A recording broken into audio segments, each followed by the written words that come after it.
Hello, everybody. This is Corey here again.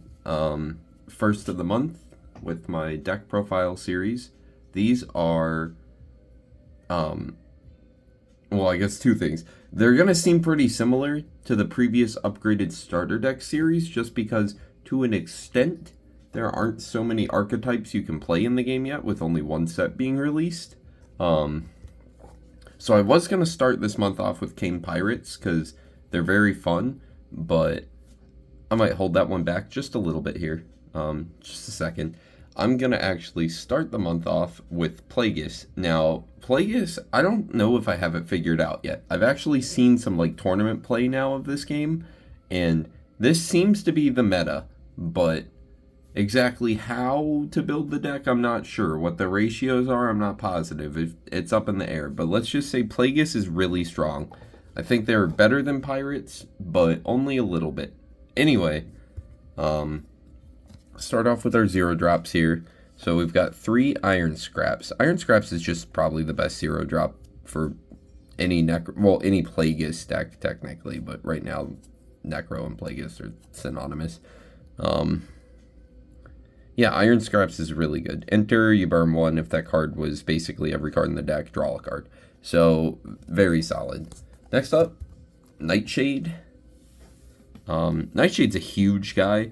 I was considering cutting him, but like frankly, it's very, very easy to get this guy to a 4-1, then a 5-2. Like, I guess I should have pointed that out. So we saw yesterday's video with the field cards, right? So you have Necropolis, and I guess I will start here because it starts in play. So beginning of your turn, you can discard the top 2 cards of your deck to put a counter on it. Both halves of that are good. Getting counters on this card is good. Milling cards in this deck is also good. And then during your turn, you can remove X counters from this card to move a character or strategy. It says non-ability, but think of it better as character or strategy from your discard to your hand with a cost of X. X can't be 0, though. So you're passively milling 2 cards a turn with this deck. So it's really, really easy to get Nightshade up. He's not valid, so injured he's pretty useless, but I mean, he's solid enough. 2. Just 2. Nanami. I think it's the only off-color card in the deck. Might be a little mistaken there, but Nanami's just so good.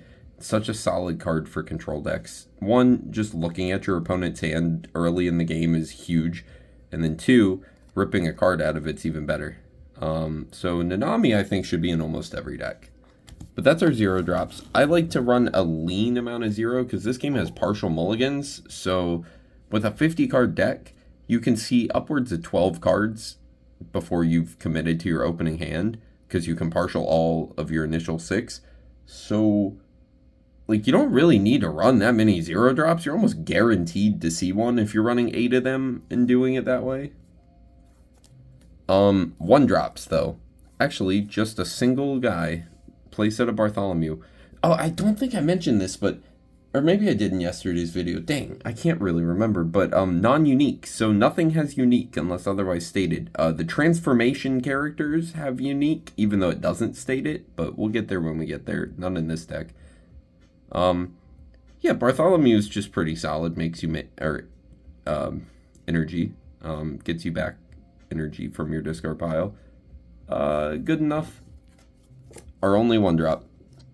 Now, 2-drops, we do run a few. Rafiki is crazy good. This guy's just a good sideboard card in general for his first effect, but in this deck, expelling this card is pretty simple. So, yeah. Rafiki is basically a card that we can play for his ability, or just get him discarded and then later expel him from our discard to draw cards. So, really solid. Only 2. This might be wrong. It might be worth it to play a playset of him, but Experimenter is kind of cool. He can let you get a 4-person team when he attacks. I'm not going to read all these effects out, but basically he gets you an extra guy in play temporarily. And if that guy's Rafiki, you'll draw a card at the end of the turn. 3-drops, just 2 Death Whisper. Might want to run 3 of it. I don't know. I cut it, though. Just the deck. There's so many playables in this deck that, like, you got to make cuts somewhere. Yeah, Death Whisper recurs strategies, and in fact, if you get a good strategy attached to her, kind of like don't need to play strategies for the rest of the game.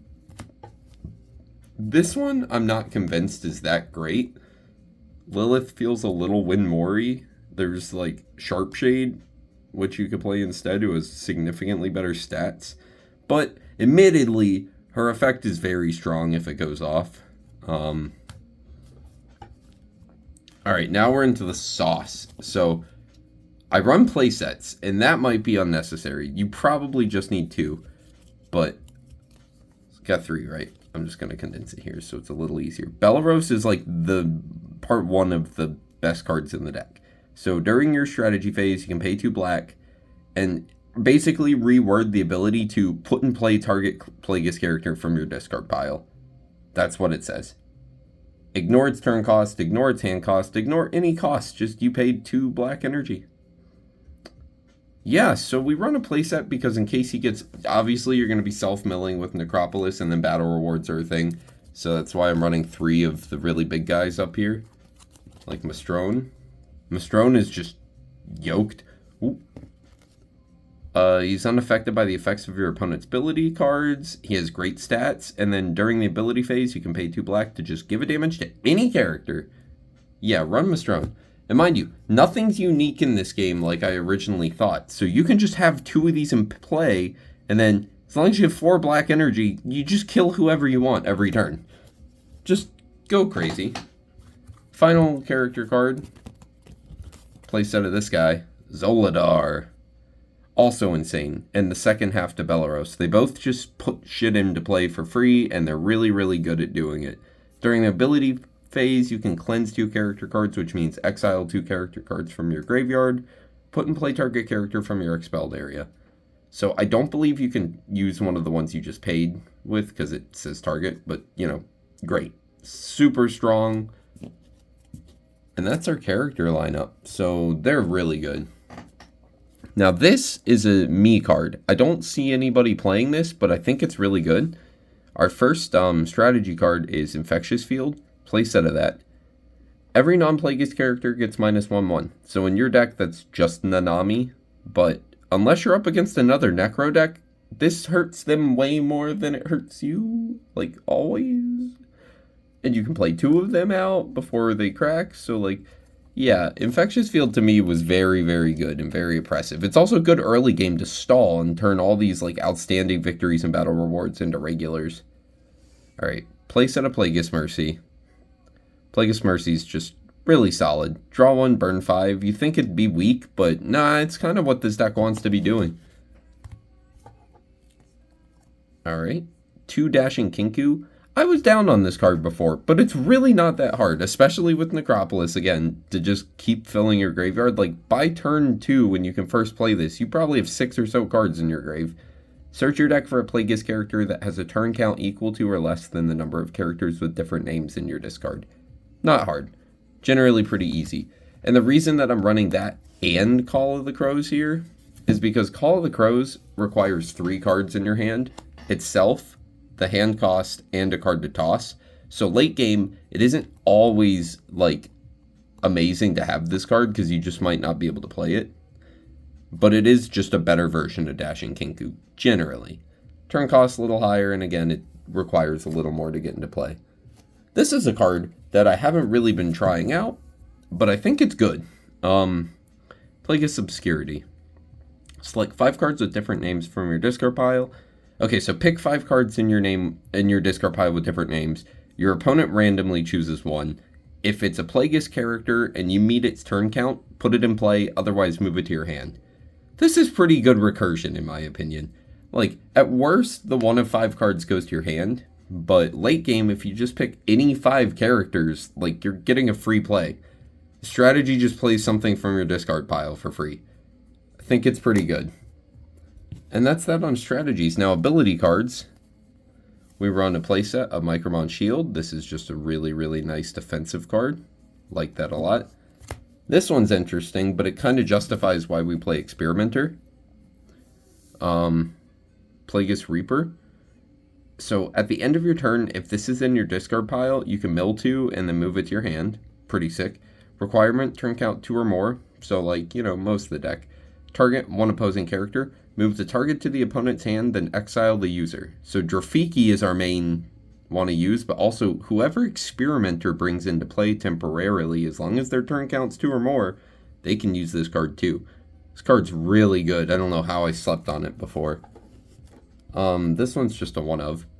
There's more in the sideboard, but Pleaguis Identity, it's a lot like Micromon Shield, and it is errated to say all Necro characters you control cannot be affected by your opponent's ability cards, so it doesn't, like, help your opponent by any means. But Micromon Shields, actually slightly better text, because they can't take damage either, but this card's pretty good as well.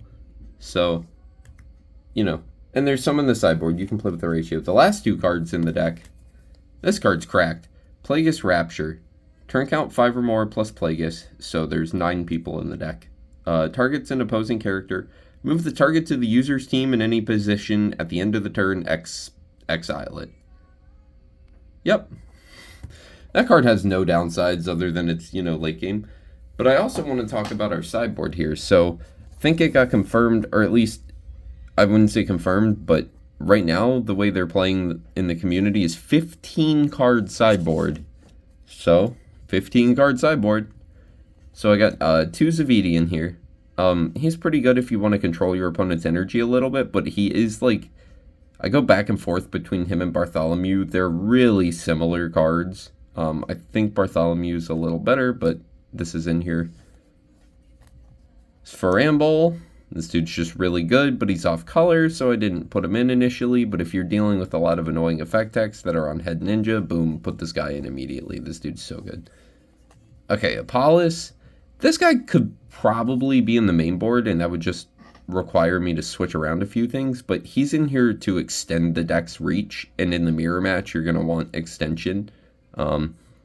There's not like... So, this is why...